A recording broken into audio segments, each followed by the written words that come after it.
All Melissa wanted was to be a mother, and even though doctors said she wasn't physically able to give birth, Melissa had 2 girls and 1 boy by different fathers.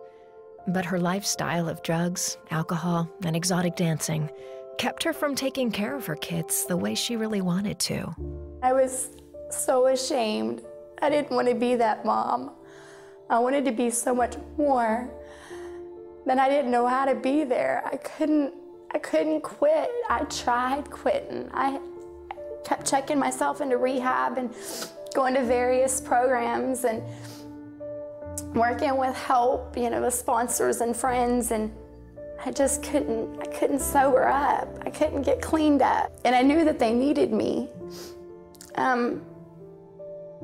So I thought the best thing for me to do is just go ahead and leave this world. And I took off on a suicide trip.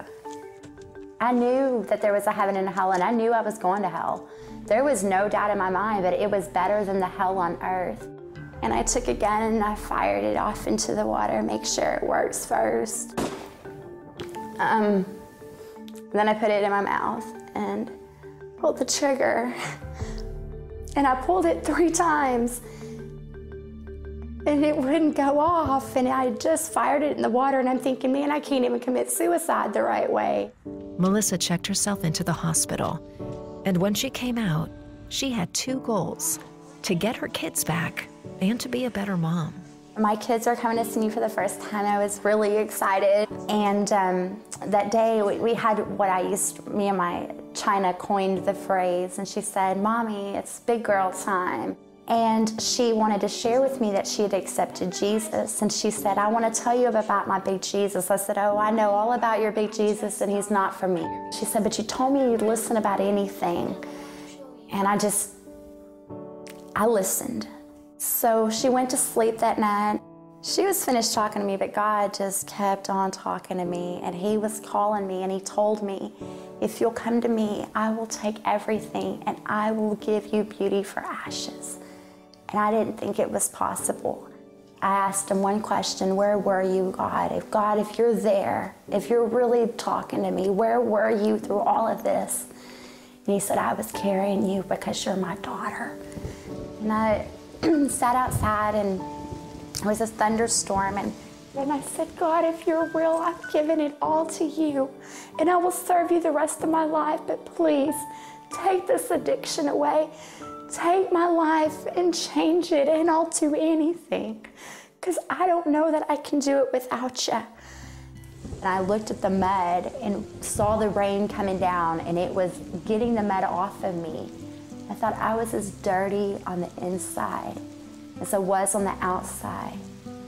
And as I saw the rain coming down cleaning me, it was like Jesus was making everything on the inside brand new.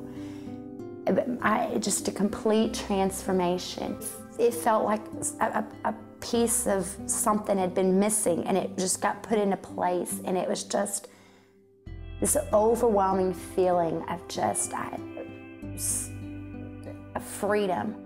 I woke up the next day, and I didn't grab for a needle, and I didn't grab for a shot of tequila, and I didn't even have the urge to. And I knew for sure that I had Jesus living inside of me, and that he loved me, and that I was his little girl. I might not have mattered to anybody else, but I mattered to him. And I knew it was real, even more so as I began to understand the word. Melissa learned about forgiveness.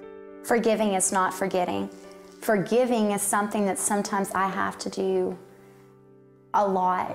And the reason I'm able to forgive, the reason I'm able to actually even pray for the person that got me into it, is because I started making the wrong choices too. I made a lot of bad choices. Hurting people hurt other people. Abused people often abuse other people. No little boy grows up and decides, I'm gonna go sell these girls. They were broken. These men are just as broken, and they need a savior too. Everybody deserves forgiveness, and being able to forgive has allowed me to forgive myself, because because forgiveness is just about as much for me as it was for them. Melissa went through intense counseling and later married Richard. Today, she's raising her children. My prayer is that people would, they would find the Jesus I found. They would find their big Jesus. I pray that these men, the men that are caught up in it, would find Jesus too, because I want people to realize that no matter what you've done, Christ says you can be an overcomer in Him. Christ can heal everything. He can restore you and transform you. There is always hope. You know, no matter what I've done, I don't have a stamp that says I'm a reject. I don't have a stamp that says I'm an unfit mother, or a stamp that says I'm an addict, or a stamp that says I was a prostitute. I am stamped Jesus' girl. I'm a Jesus chick. I am stamped, redeemed, transformed,